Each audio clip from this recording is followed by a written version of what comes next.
ಉತ್ತರಾಖಂಡದ ಋಷಿಕೇಶದಲ್ಲಿ ಭೀಕರ ರೈಲು ಅಪಘಾತವೊಂದು ಸಂಭವಿಸಿದೆ. ಉಜ್ಜಯಿನಿ ಎಕ್ಸ್‌ಪ್ರೆಸ್ ರೈಲು ನಿಯಂತ್ರಣ ತಪ್ಪಿ ರೈಲ್ವೆ ಹಳಿಯಿಂದ ಕೆಳಗಿಳಿದು ರೈಲು ನಿಲ್ದಾಣದ ಆವರಣದ ಗೋಡೆಯನ್ನು ಭೇದಿಸಿಕೊಂಡು ಹೊರಬಂದಿದೆ. ಇಂಜಿನ್ ದಿಢೀರನೆ ಹಳಿ ತಪ್ಪಿ ವೇಗವಾಗಿ ಚಲಿಸಿ ತಡೆಗೋಡೆಗೆ ಡಿಕ್ಕಿ ಹೊಡೆದಿದೆ.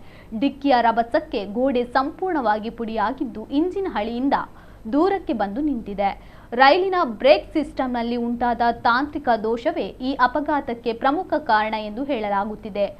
ಶಂಟಿಂಗ್ ಸಮಯದಲ್ಲಿ ಬ್ರೇಕ್ ಸರಿಯಾಗಿ ಕೆಲಸ ಮಾಡದ ಕಾರಣ ಇಂಜಿನ್ ನಿಯಂತ್ರಣ ಕಳೆದುಕೊಂಡಿದೆ ಎನ್ನಲಾಗಿದೆ. ಅಪಘಾತದ ಸಮಯದಲ್ಲಿ ರೈಲು ಸಂಪೂರ್ಣವಾಗಿ ಖಾಲಿ ಇತ್ತು. ಆದ ಕಾರಣ ಯಾವುದೇ ಪ್ರಯಾಣಿಕರು ಅಥವಾ ಸಿಬ್ಬಂದಿಗೆ ಗಾಯಗಳಾಗಿಲ್ಲ. ಈ ಬಗ್ಗೆ ಹೆಚ್ಚಿನ ತನಿಖೆ ನಡೆಸಲಾಗುತ್ತಿದೆ ಎಂದು ರೈಲ್ವೆ ಹಿರಿಯ ಅಧಿಕಾರಿಗಳು ತಿಳಿಸಿದ್ದಾರೆ.